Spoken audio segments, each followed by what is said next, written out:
Invitado especial. 2 de la tarde con 27 minutos. Le decía a usted que se está desarrollando aquí en Jalapa un foro nacional, el 7º Foro Nacional 2018 de los órganos internos de control de los institutos electorales en el Sistema Nacional Anticorrupción. Yo le agradezco, por supuesto, la presencia esta tarde aquí en el estudio al vicepresidente de la Asociación de Contralores de Institutos Electorales de México, al contador certificado Ramón Guluarte Castro. Muchísimas gracias, don Ramón, por estar acá con nosotros. Entiendo, contralor del Instituto Electoral de Baja California Sur, y por supuesto a Luis Carlos Torre Guzmán, responsable también del órgano interno de control del Instituto Estatal Electoral de Nayarit.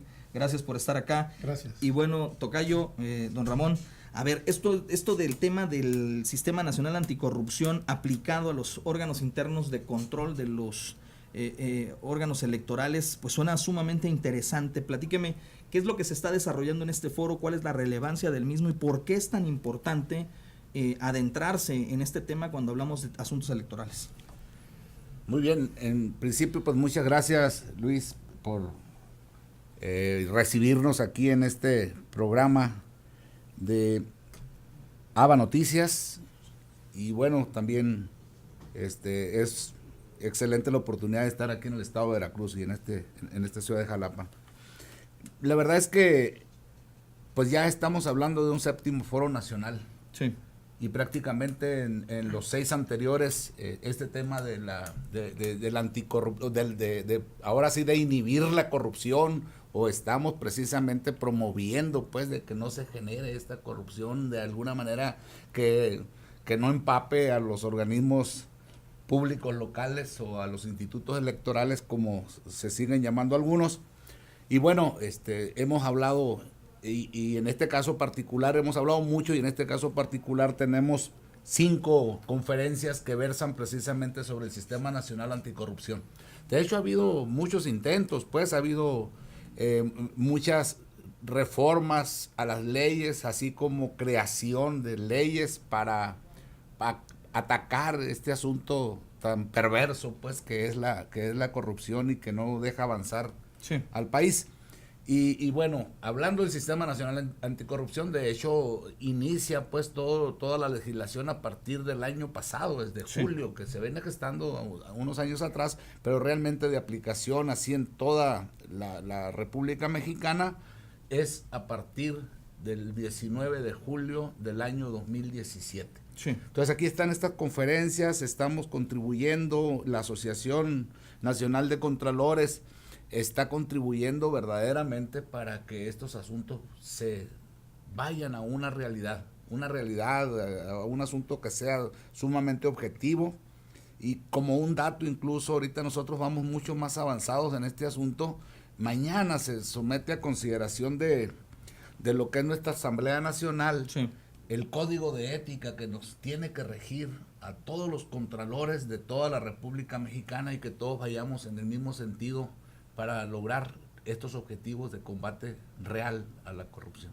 ¿Qué tan en riesgo están los órganos electorales, Luis Carlos Torre Guzmán, contralor del Instituto Electoral del Estado de Nayarit, de ser vulnerables precisamente a este tipo de prácticas, estos actos que van provocando o que van suscitando que la sociedad no evolucione, que vayamos teniendo un retroceso y que nos vayamos manchando como sociedad misma dentro de los procesos electorales? ¿Qué tan vulnerables están en estos momentos? Gracias, Luis, primeramente por el espacio aquí en tu programa.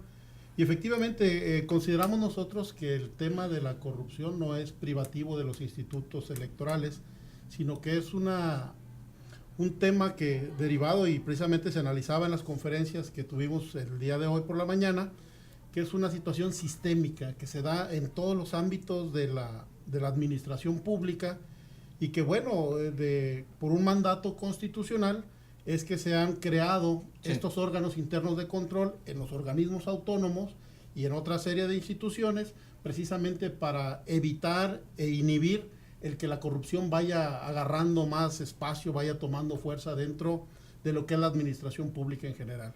Debemos reconocer que los institutos electorales o los OPLES pues no están ajenos a este problema. En mayor o menor medida precisamente tenemos que trabajar Y como lo señalaba el contador Ramón, el hecho de que el día de mañana vayamos a sesionar y se vaya a autorizar el proyecto del Código de Ética es un paso muy trascendental, porque incluso nos anticipamos al Sistema Nacional Anticorrupción. Teóricamente tendríamos que esperar a que el Sistema Nacional Anticorrupción emitiera los lineamientos para la elaboración de estos códigos de conducta que son aplicables a todos los servidores públicos.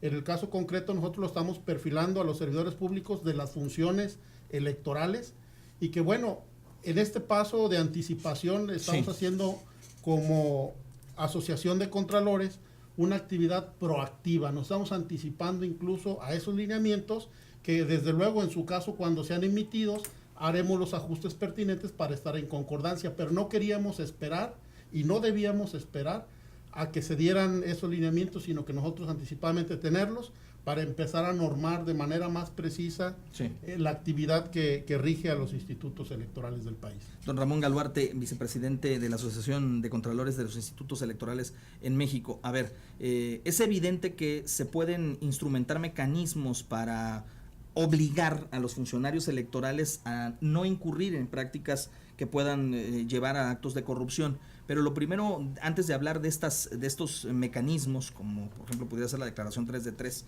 en cada uno de los funcionarios, le preguntaría, ¿qué clase de actividad coercitiva, bueno, vamos a decir así, no coercitiva, sino de acción corruptiva, pudiera estarse presentando en los órganos electorales, o se pudieran presentar en los órganos electorales al interior de su propia administración, de su propio marco de referencia? Es decir, en el proceso de licitación, de los procesos para la elaboración de las boletas electorales, tráfico de influencia, ¿qué es lo que pudiesen darse como posibles actos de corrupción al dentro de cada instituto? Una manera de poder más o menos contextualizar y responder el cuestionamiento que nos hace don Luis es el hecho de que afortunadamente las contralorías o los órganos internos de control, o en el caso particular nosotros somos Contraloría General, hemos nacido con una autonomía técnica y de gestión que la propia Constitución estatal y las leyes electorales estatales que nos rigen así lo reconocen.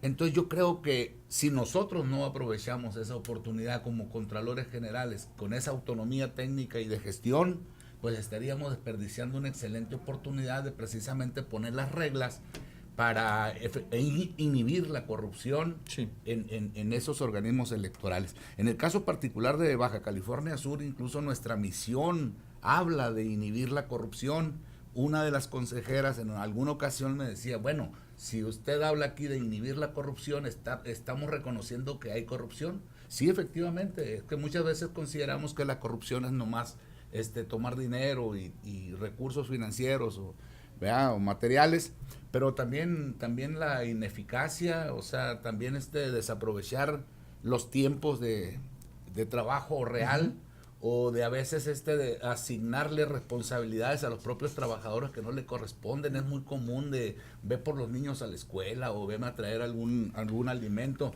Todo eso implica corrupción. O la misma omisión. O la misma omisión. Entonces, por ahí va nuestro asunto, y estamos insistiendo muchísimo, estamos entregando nuestros planes de trabajo, nuestros programas de trabajo, y también nuestros informes, en el caso particular de Baja California Sur, informes trimestrales. Pero además de esto, hay una excelente colaboración entre lo que es la Auditoría Superior del Estado y lo que es la Contraloría General del Instituto Electoral, de tal suerte de que hemos tenido importantes avances. Por decir un ejemplo, 2014 la cuenta pública del instituto no está aprobada hasta la fecha.